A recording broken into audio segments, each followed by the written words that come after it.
I want to start with Josh Heupel. Yes. Josh Heupel came in. He replaced Jeremy Pruitt fairly late in the cycle. You'll recall the Pruitt stuff exploded. Tennessee had gone 3-7 in 2020. It just wasn't a good campaign. Yeah. Heupel came in. He followed his athletic director from UCF. Danny White came over to UT. What am I saying? Danny White came up to Tennessee. He hired his guy in Josh Heupel away from UCF. Tennessee went 7-6. Last season. Lost the bowl game, 7-5 regular season.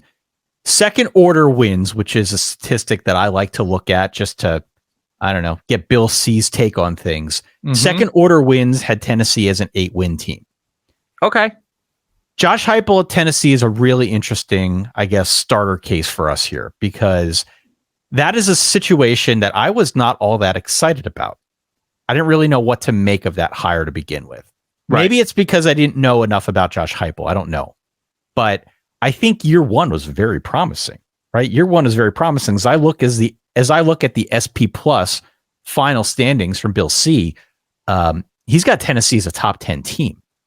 So I think of the way that our thinking has evolved on Tennessee throughout the course of the last year. And for me, I've come a long ways towards accepting this program as maybe one that is now on the straight and narrow, about to pop in 2022.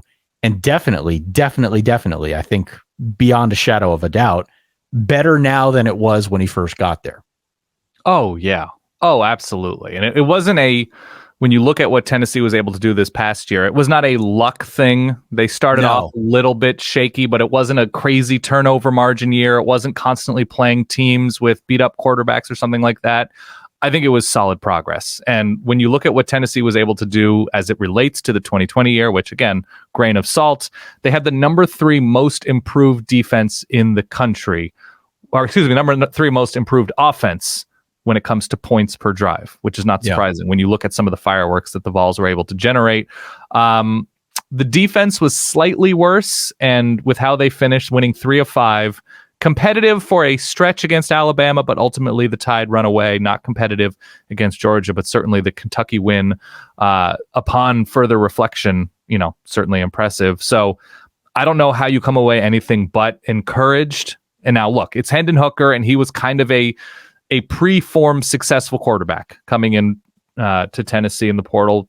Wasn't considered to be started. I think Joe Milton won that job initially. Joe Milton, yeah. So things sort of course corrected in Knoxville. They have what I think was a top 20 class, in the first full Josh Heupel class, 8th in the SEC. They do have, or at least in this class, a quarterback of the future. I believe his name is Taven Jackson from Indiana. So I think there is, if I'm going to look at this in the dunk context,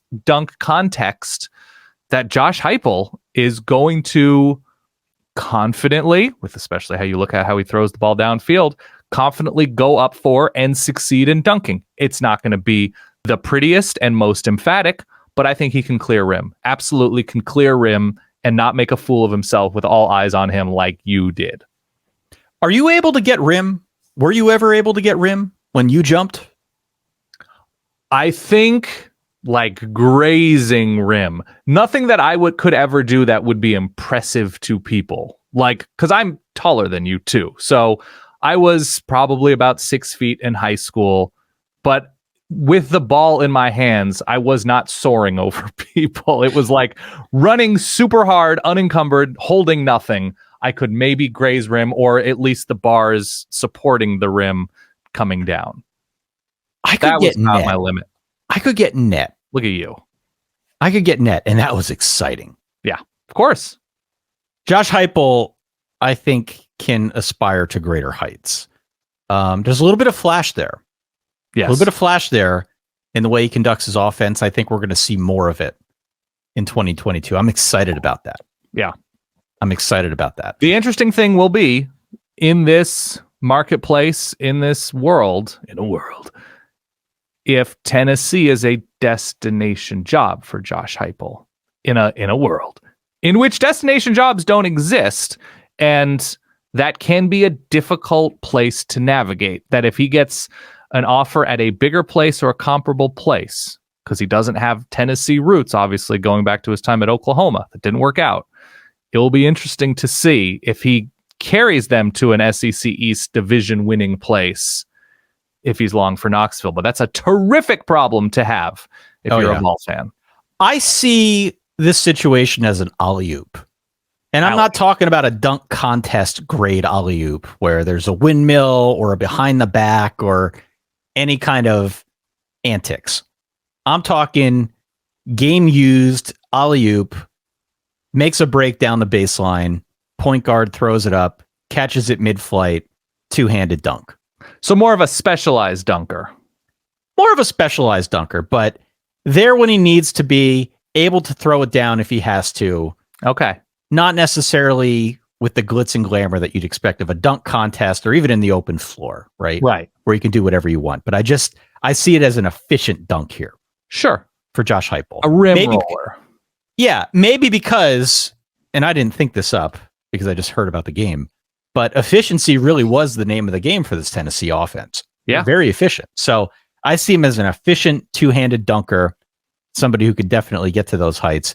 The question is a two-handed dunk, a standard two-handed dunk in the open floor as an alley-oop, is that enough to get you over the hump of the Georgia Bulldogs?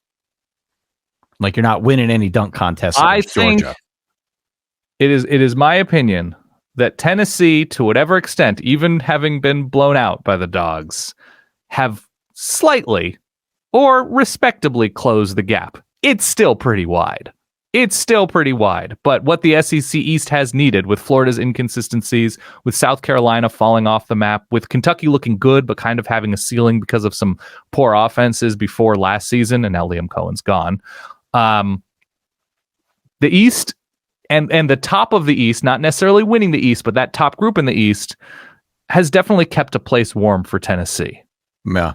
Because nobody is necessarily claiming it right now alongside the Dogs, with now Florida starting over.